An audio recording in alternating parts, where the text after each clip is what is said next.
This is VOA News. I'm Marissa Melton.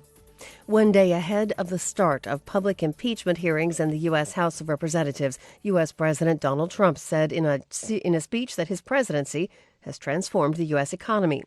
AP's Ed Donahue has more. The president told the Economic Club of New York his administration delivered on promises and exceeded expectations by a very wide margin, claiming creation of 7 million jobs. We beat predictions by more than 3 times the highest estimate that I saw during the campaign. The actual numbers show job creation was closer to 6 million. The president says part of the turnaround was to get rid of what he called disastrous trade deals. In short, the failed political class sold out American workers, sold out American prosperity, and sold out the American dream. The president also said the economy could be even stronger without the influence of the Federal Reserve. I'm Ed Donahue.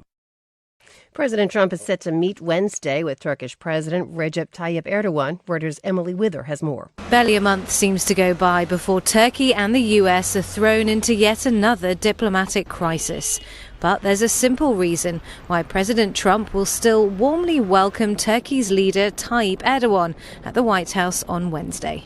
He likes him. We've had a great relationship. He's called him a friend and a hell of a leader. Since becoming the US president, Trump has openly complimented Erdogan and his combative ruling style. It's this fondness that's seen by many as the only reason why relations haven't completely collapsed. Some lawmakers tried to push Trump into rescinding Erdogan's invitation at the last minute. But after a warm telephone call between the two leaders just last week, that bromance still trumps major policy disagreements. You're listening to VOA News. The U.S. Supreme Court on Tuesday dealt a blow to the firearms industry, rejecting a gun company's bid to escape a lawsuit by families of victims of the Sandy Hook school shooting of 2012. The shooter used a Remington weapon to kill 20 children and 6 adults. Reuters' Zachary Gelman has more. The plaintiff's lawyer made the case before Connecticut's top court in 2017, saying it was no accident the Bushmaster and other AR-15-style rifles have become the weapon of choice for mass shooters. Remington's words, this is their words, advertising the weapon, "Forces of opposition bow down. You are single-handedly outnumbered."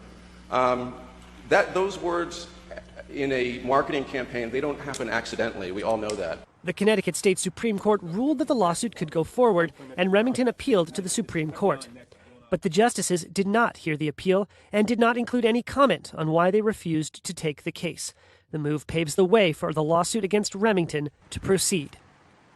That's Reuters' Zachary Gelman reporting. UK Labour leader Jeremy Corbyn today appeared less than enthusiastic about any pending trade deals between the United Kingdom and the United States.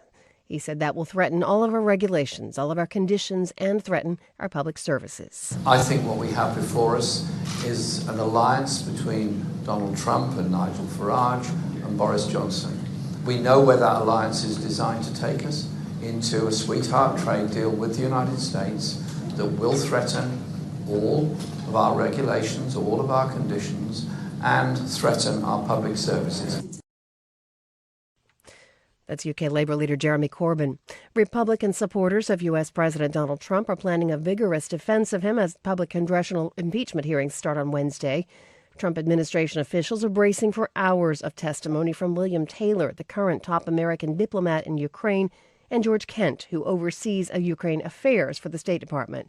Both officials have said that Trump pressed Ukrainian President Volodymyr Zelensky to investigate one of Trump's chief 2020 Democratic challengers, Joe Biden, before he would release $391 million in military aid. An airstrike carried out by American forces in eastern Afghanistan has mistakenly killed at least 4 Afghan soldiers and injured 6 others.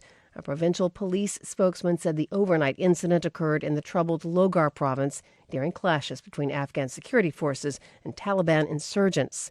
The Taliban attack prompted the Afghan National Army to call in U.S. air support, which resulted in what is called a friendly fire incident.